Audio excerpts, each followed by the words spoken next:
নজর রাখবো পরবর্তী সংবাদে। প্রথম দফার ভোট শেষ হতে না হতে এবার শুরু হয়ে গেছে দ্বিতীয় দফার ভোটকে কেন্দ্র করে প্রচার এবং একেবারে বলা যায় যে প্রস্তুতি। এবং যেখানে একদিকে লক্ষ্য করা গেছে রাজ্যের ক্ষেত্রে, বিশেষ করে আজ রাজ্যের ক্ষেত্রে লক্ষ্য করা গেছিল সকাল থেকেই যেখানে মুখ্যমন্ত্রী মানিক সাহা পূর্ব আসনের প্রার্থীর হয়ে প্রচারে বের হয়েছেন, ঠিক অন্যদিকেই লক্ষ্য করা গেছে যে যিনি ইন্ডিয়া জোটের প্রার্থী রয়েছেন পূর্ব আসনের রাজেন্দ্র রিয়াং, তার সমর্থনে লক্ষ্য করা গেছে আজ প্রচার। এবং এই প্রচারে ইন্ডিয়া জোটের প্রার্থী রাজেন্দ্র রিয়াং এর সমর্থনে ধর্মনগর কংগ্রেস এবং সিপিআইএম শহর জুড়ে মিছিল, এবং মিছিল শেষেই কংগ্রেস ভবন প্রাঙ্গণে নির্বাচনী জনসভা তারা অনুষ্ঠিত করেছেন। এবং এই জনসভায় উপস্থিত ছিলেন সিপিআইএম এর নেতৃত্বরা, সিপিআইএম এর কর্মী সমর্থকরা, পাশাপাশি ছিলেন কংগ্রেসের কর্মী সমর্থকরা। গোটা বিষয়কে কেন্দ্র করে তাদের কি বক্তব্য রয়েছে শুনবো বিস্তারিত।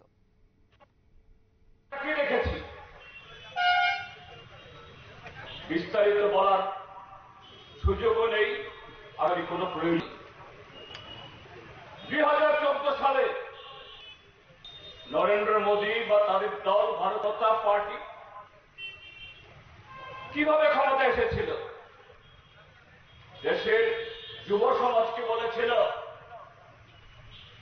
তোমাদের বছরে 2 কোটি করে চাকরি, 5 বছরে 10 কোটি চাকরি দেব।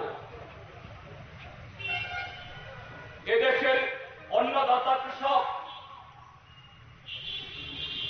তাদের সঙ্গে প্রতিশ্রুতি রাখা হয়েছিল, তোমাদের যাবতীয় ঋণ মকুব হবে,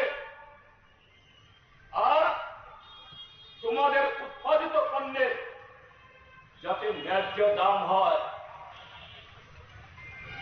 শুধু একটা দাম ঘোষণা করে দেওয়া না, তৈরি করে যেই সরকারে আসো যাতে এই দেশের কৃষকরা তাদের আর আত্মহত্যা না করতে হয়, তাদের জন্য সে সুযোগ তৈরি করা বলা হয়েছিল। এই যাবৎ এই দেশ থেকে কালোবাজারিরা, দুর্নীতিবাজরা, যারা দেশের জনগণের টাকা চুরি করে, ব্যাংকের টাকা আত্মসাৎ করে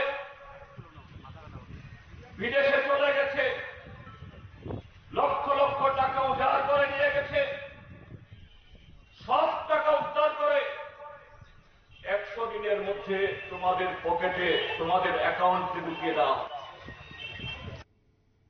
আপনারা শুনলেন সিপিআইএম এর রাজ্য সম্পাদক জিতেন চৌধুরীর বক্তব্য। তবে এই ক্ষেত্রে বলা যায় যে আজ নির্বাচনী প্রচার একই সাথে জনসভা অনুষ্ঠিত হয়েছে, এবং এই জনসভায় কার্যত উপস্থিত ছিলেন সিপিআইএম এর রাজ্য কমিটির সম্পাদক তথা বিরোধী দলনেতা জিতেন চৌধুরী, পাশাপাশি ছিলেন পবিত্র কর সিপিআইএম রাজ্য সম্পাদক মণ্ডলীর সদস্য, পাশাপাশি অমিতাভ দত্ত সিপিএম এর উত্তর জেলা সম্পাদক, এবং পাশাপাশি ছিলেন কংগ্রেসের পক্ষ থেকে অজিত দাস উত্তর জেলার কংগ্রেস সভাপতি, এবং ছিলেন চয়ন ভট্টাচার্য প্রদেশ কংগ্রেসের সদস্য।